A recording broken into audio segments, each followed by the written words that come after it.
अचोवेगम मनसः क्रोधवेगम हिंसावेग मुदरोपस्थवेगम एतान वेगान सहते यस्तु विद्वान निंदाचास्य हृदयम नोपहन्यात्। जो विद्वान उपासक वाणी का वेग, मन का वेग, क्रोध का वेग, हिंसा का वेग, भूख का वेग और जनेन्द्रिय जनित मैथुन का वेग जो सह जाता है, वही महात्मा निरंतर भजन कर सकता है, वही उपासक निरंतर भजन कर सकता है। नहीं, यही वेग आकर उसके भजन में अंतराय पैदा कर देते हैं। ये वेग वाणी का, मन का, क्रोध का, हिंसा का, उदर का, उपस्थ का यदि आप नहीं सहन करते तो ये आपके भजन में बाधा डाल देंगे, निरंतर भजन नहीं होने देंगे।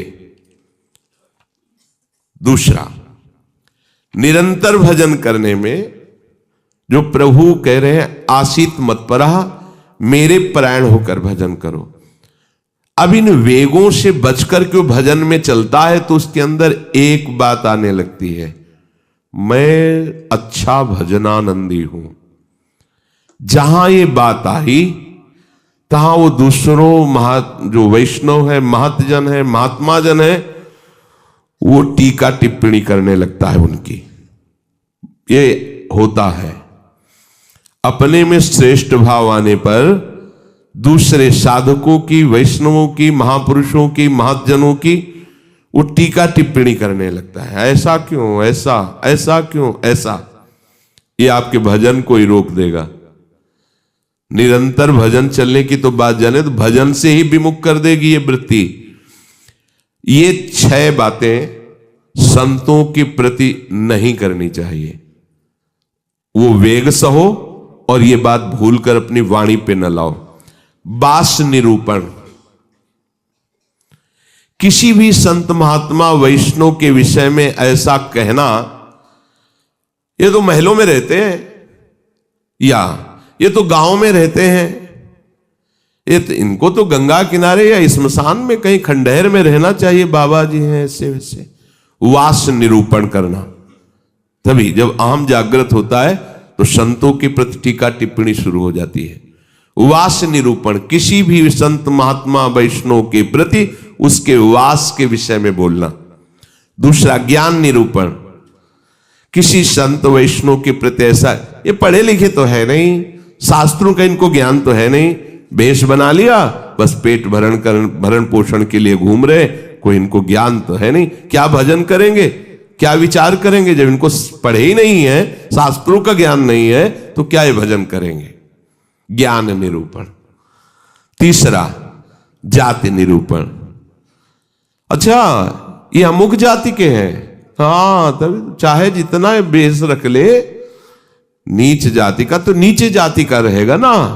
ऐसा महान अपराध, ऐसा सोचना, ऐसा बोलना, ऐसा देखना, ये महत अपराध है। और ये हम लोग ध्यान नहीं देते, फिसल जाते हैं। एक बार एक जगह महात्माओं की पंगत लगी हुई थी, तो उसमें एक महात्मा को पंगत लगवाने वाले में जो श्रेष्ठ थे, उन्होंने एक थप्पड़ मारा और निकालने लगे। वहां हमको भी सेवा दी गई थी, पत्तल उठाना और पोछा लगाना बाद में। तो परोसाई जब होती थी तो उस समय खड़े रहते थे। तत्काल गए, हमने कहा आपने क्यों थप्पड़ मारा? तो उन्होंने जाति निरूपण किया कि इस जाति का है, तुम नहीं जानते हो, और ये साधुओं की पंगत में बैठा है, उनका आचार्य परंपरा का तिलक लगाए हुए है और भेष धारण किए हुए है। आप आचार्य परंपरा की प्रधानता रखते हैं या जाति की प्रधानता रखते हैं? वो महात्मा अश्रु प्रवाह करने लगे कि क्या मेरे को भगवान का भजन करने का अधिकार नहीं है? क्या मेरे को भगवत प्रसाद पाने का अधिकार नहीं है? जब हमें गुरु ने वस्त्र दिया है, भेष दिया है, तो हम संतों की सभा में उन्हीं की आज्ञा से बैठे हैं। वैसे हम इस योग्य नहीं हैं, पर बैठे हैं। उनकी दैन्यता देखकर तत्काल उनको हृदय से लगाया और उनसे कहा कि दोबारा ऐसी गलती ना हो, ये क्या मर्यादा है वेश के ऊपर, और उनके चरण पकड़े, एक बार इनको क्षमा करके आप बैठ जाइए, आप प्रसाद पा लीजिए। उस समय भागवती का आवेश में बोले, उनकी सामर्थ्य नहीं हुई दोबारा उनको वो प्रसाद पा के निकले, मन में ठान लिया कि झोला उठाओ और भागो यहां से। नहीं, जहां संत का अपमान हो वहां नहीं टिकना चाहिए। तो भूल हो जाती है। राजसूय यज्ञ में भगवान ब्रह्मा से लेकर के सब ईश्वर कोटि के महापुरुष पधारे थे, जिसमें स्वयं सर्वेश्वर भगवान श्री कृष्ण विराजमान थे।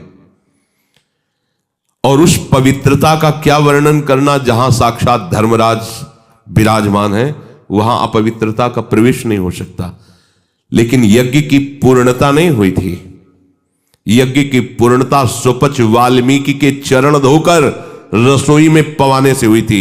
स्वयं भगवान श्री कृष्ण चंद्रजू ने ऐसा आदेश किया था, जिन्होंने स्वयं गीता जी में कहा, चातुर्वर्णम मया सृष्टा गुण कर्म विभागशा। लेकिन यदि वो भगवद अनुरागी है तो चातुर्वर्णम मया सृष्टा का सिद्धांत नहीं लागू होगा। भगवान व्यास देव जी कह रहे, अहो वत्सो पचतो गरीयान यज्ञाग्ञे वर्तते नाम तुभ्यम। यदि राधा राधा कृष्ण कृष्ण जिभ्या से निकल रहा है, वो चांडाल भी है, तो उसका चरणामृत लेके पीना चाहिए। इसलिए हरिराम व्यास जी कहते हैं, व्यास मिठाई विप्र की तामे लागे आग, वृंदावन के स्वपच की जूठन खइए मांग। व्यास रसिक तेई बड़े ब्रजते अनत न जाए, वृंदावन की स्वपच लो जूठन मांगे खाएं। ये जाति निरूपण संत के प्रति करना महत अपराध है। और ये जब जाति का अभिमान बना हुआ है तो भगवत दासत्व का अभिमान कैसे आ सकता है? किसी भी मार्ग में हो, आगे चल करके सब लय हो जाता है। ये देहाभिमान के अंतर्गत आता है। देह ही तो जन्मी है जाति में, ये स्वरूपाभिमान थोड़ी है, ये देहाभिमान ही है। इसलिए वैष्णव के सबके एक ही गोत्र है, अच्युत गोत्र। अपने सब रसकों के एक ही गोत्र है, हरिवंश गोत्र। अगर हम जाति पक्ष में चले जाएंगे तो भगवत पक्ष से हट जाएंगे। तहां जाति कुल नहीं विचार, कौन सुत्तम कौन गंवार, सार भजन हरिवंश को।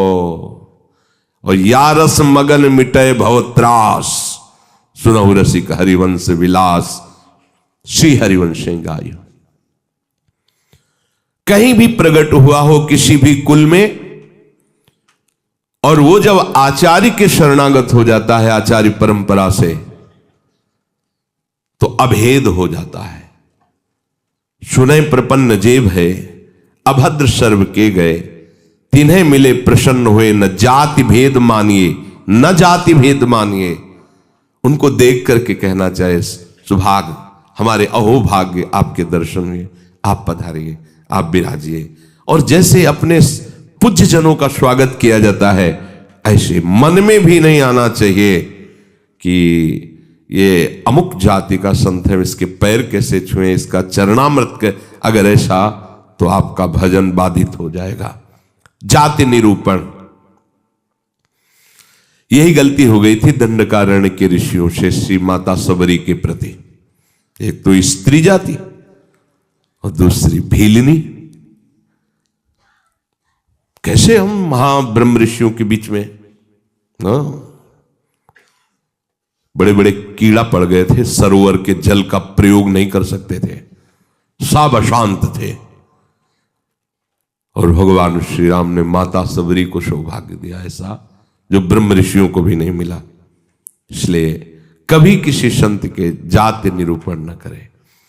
ये बिल्कुल देखो, हम सब प्रभु के अंश हैं। कर्म के अनुसार शरीर में आए, कर्म के अनुसार कुल में जन्मे, लेकिन हमको वो लेके थोड़ी बैठना है।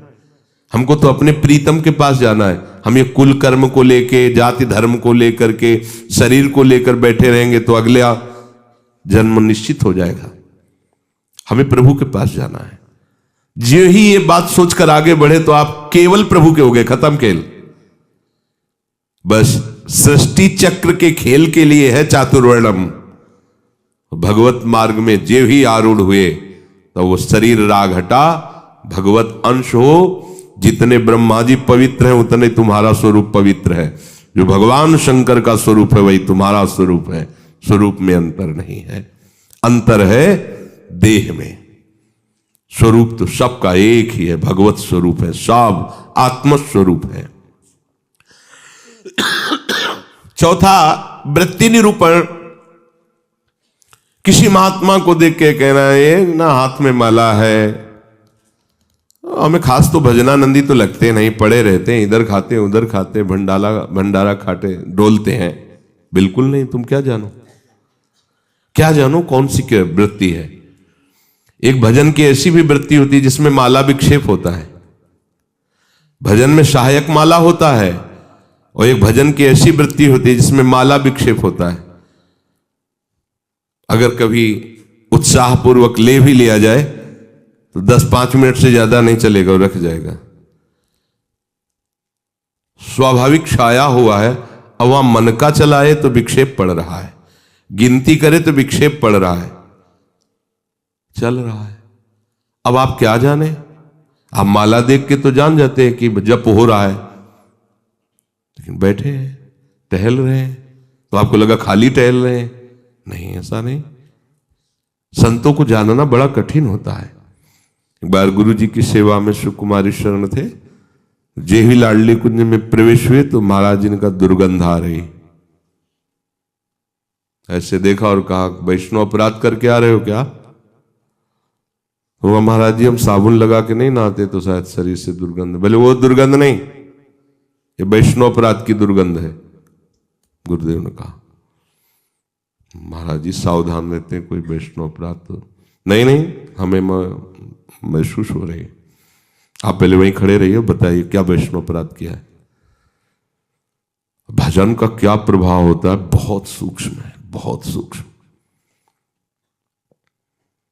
महापुरुषों के हृदय से ही पता चलता है ना।